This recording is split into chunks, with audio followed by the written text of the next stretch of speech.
I'm going to try something a little bit different today with this walk and talk. And I've noticed a couple of walk and talks, particularly the recent one by Laura Layla, which I'll be addressing specifically, but also Slaxer's walk and talks. And one or two others that I've seen, is they don't do this, which I keep doing, which is, you know, put my head in the middle of the shot and then do this. They do this instead, whoop, like that. So this is the effect. What I've got now, I've still got my camera stuck out at the side here, but now I'm holding it facing forward. And every now and then I'm going to try turning it this way, as if I'm walking next to someone.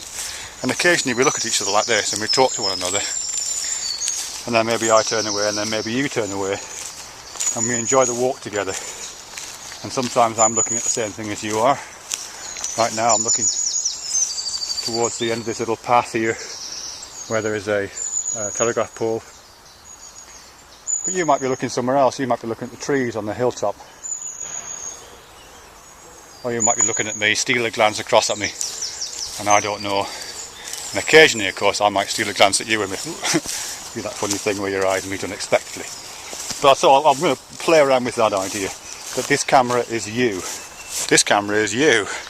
And I'm talking to you, but we're walking together. Mind you don't fall over.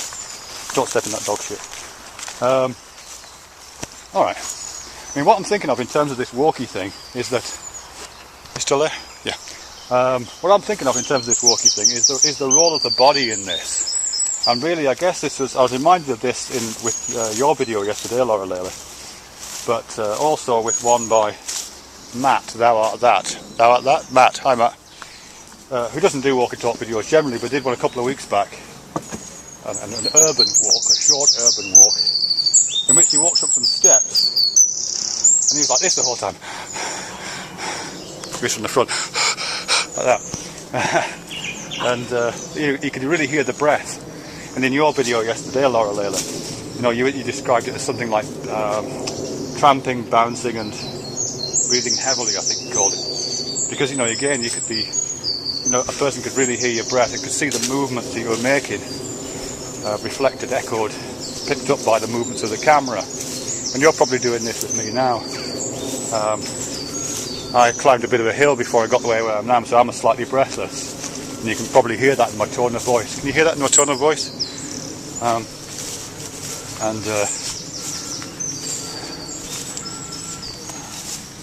And you're probably feeling the echoes a little bit, or at least sensing the rhythm of my walk in this camera action. And of course the fairly erratic edits I'm having to make as I go past things. I've got a little narrow bridge coming up here. I don't know if you're looking at the same thing I am, but I'm looking at the bridge right now, and it's over a tiny little stream with some plants growing next to it. But as I approach it, my arm's going to be stuck out to the left as it is now. And I'm going to have to do something with that. So you're experiencing what I'm doing with my arm as I bring it in to get across this little bridge. Here we are. Look, let's stand together on this bridge. Look, here we are. I'm standing on this bridge. I've got my hand on the handrail. Can you see my hand on the handrail? I don't know if you can. But we're standing together on this bridge. You're standing next to me. Hi. And we're looking down at the stream. Listen.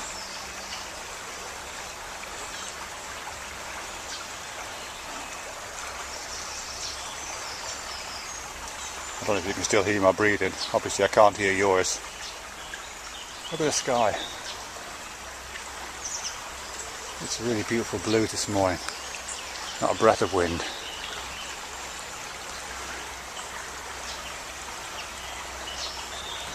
I've turned back to look where we're going, and you've turned away from me. We're facing in opposite directions now. You're looking towards the dancing bridge, and you're turning that way. I felt the turn, so I'm looking that way now. And I'm saying, let's walk together towards the bridge over here. Here we go together, look. This is the bridge here. It's a viaduct. That's the salt line over there, which I've talked about before, which is a disused railway line. And this is what's called the dancing bridge, which is a viaduct underneath it. It's called the dancing bridge by everybody who lives around here. Because apparently when there used to be factories down here, which aren't here any longer, people used to hold impromptu dances down here for some reason. I don't really know why. But apparently they did. And kids still do, kind of. You know, I still get lots of teenagers down here putting graffiti on the walls, as you can see, and also drinking alcopops. So quite often there's the remains of alcopops down here. You know, I always find it tempting to be critical of those lads and lasses who do that. You know, kind of temporarily forgetting I used to do exactly the same when I was there. But also, I try to remind myself that there's a great tradition of sitting under the dancing bridge doing that kind of thing. And just to go back to what we're doing here, you know, I'm talking to you and you're walking beside me, and my arm is getting a little bit tired now, so you might be sensing that.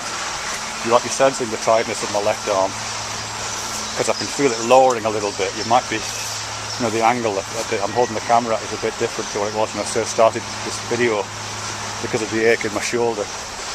And you feel sorry for me? No.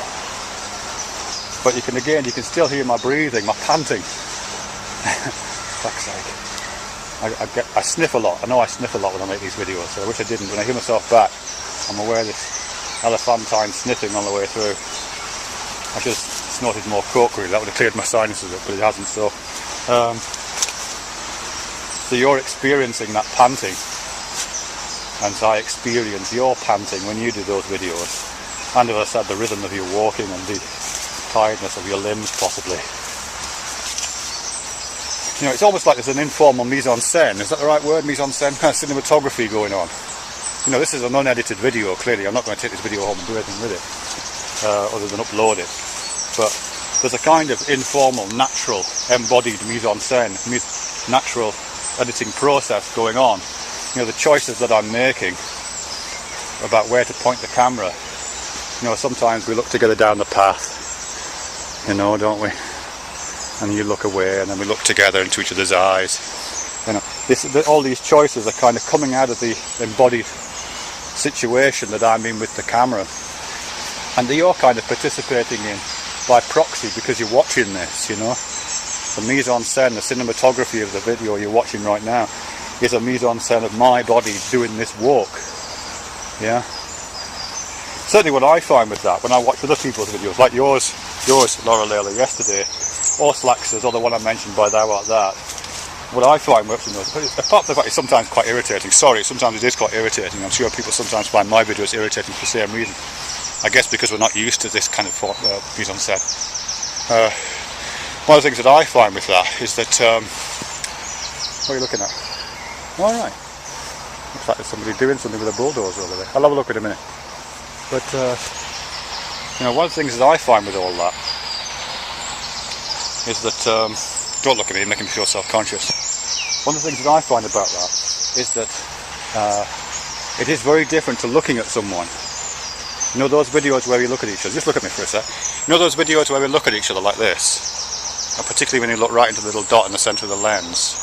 There's something very isolating about that. I mean, in a good way, I don't mean that in a bad, it's just a feature. You know, there's something very distant. You know, I can see you and you can see me, and we're really isolated as objects from one another. So a very kind of visual objectifying visual gaze thing going on, isn't there, really? Just look away now. Okay. Whereas if I'm walking next to you or you're walking next to me, it's something different. I don't experience you visually, I experience the environment visually. And in fact, the only contact I have with you directly is through this mise en scène, through this ongoing embodied editing process that's taking place between your body and the camera, or in this case between my body and the camera, and between the camera and the words that's coming out of my mouth, and maybe the exhaustion, at the very least the breathlessness and the panting that I've got. You know, so you're experiencing that. I'm stationary now because I don't want to get too close to the bulldozer. Oh, there it is, bulldozer. So you're experiencing that, and I'm experiencing that when you're doing it. You know, it's like, so it's not visual, it's much more, well, it's almost invisible because it's so close. It's not like when something's so close it's invisible, because it necessarily so. If something's pressing against your skin and touching you, or maybe it's even inside you, you don't see it, obviously, but you still experience it. In fact, it's part of where the experiencing comes from. You know, there's no separation between the experience and the experiencing of it. It's something like that, you know. the mise-en-scène drifts into the background, the body drifts into the background, and the background is yourself, you know, the viewer. Does that make any sense at all? Sorry if that's a bit weird. So yeah, and it's much more of a tactile sense, I think, you know, rather than it being visual, it's much more tactile, it's like hands-on, you know what I mean? It's like you have your hands on my, or your feelings, yeah, your hands. You have your hands, look at my hands, I cut myself yesterday, can't remember that. You have your hands on my cinematography right now. You have your hands with me on this camera, and that hand that you have on it is connected to your body. And via the camera movements that my body is making, our bodies are kind of connected in this weird way, aren't they? You know what I mean? So there's some connection, which is not about eye-to-eye contact over webcams. It's about breath and muscle and sinew and bone and leverage and momentum and rhythm of movement, connecting to feeling and tasting and balance and muscle tone or something. Anyhow, shall we look at my dog? Look at my dog. Let's look at her together. She said, I don't want to go there. She's a bit frightened of the bulldozer, but I'm going to take her past the bulldozer. Do you remember the bulldozer? Have a look at the bulldozer. I'm looking at my dog. Are you looking at the bulldozer? Let's look at the bulldozer together. Anyway, I think we've said enough to one another, do you? Yeah, I think we've said enough to one another. I'll just see if I can give you a proxy stimulus. See this nettle here, look. Nettle. Here's a nettle, look. I'm just going to sting myself. See if you can feel this. It's funny how you can sometimes nettles sting you when you don't want to, and then when you want them to, they won't. I'm messing with this nettle. Crushing it in my hand, I can't feel a damn thing. Nothing.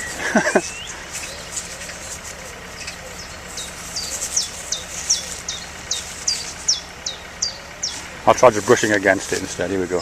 Brush. Ah, got it. Okay, got a small nettle sting in the back of my hand. Did you feel that? If you didn't, never mind. Alright, I think that'll do. I mean, one of the other good things about this, look at me for a sec. One of the good things about this, my not showing you my face during this, as you probably may have noticed, but we're too polite to mention, thank you for your tact, is I haven't got my front tooth in this morning. I've got a false front tooth for the last 30 years nearly. I got into a fight in the Ribblesdale Hotel in Blackburn in 1975. It's stupid, you know it's stupid. And I got my front tooth punched out.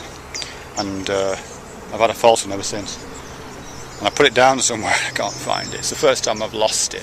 I've forgotten it a couple of times, I actually lost it today. So, sorry about that. Anyway, look away now, look at the beauty of nature. Look at the beauty of the sky. Feel the rhythm.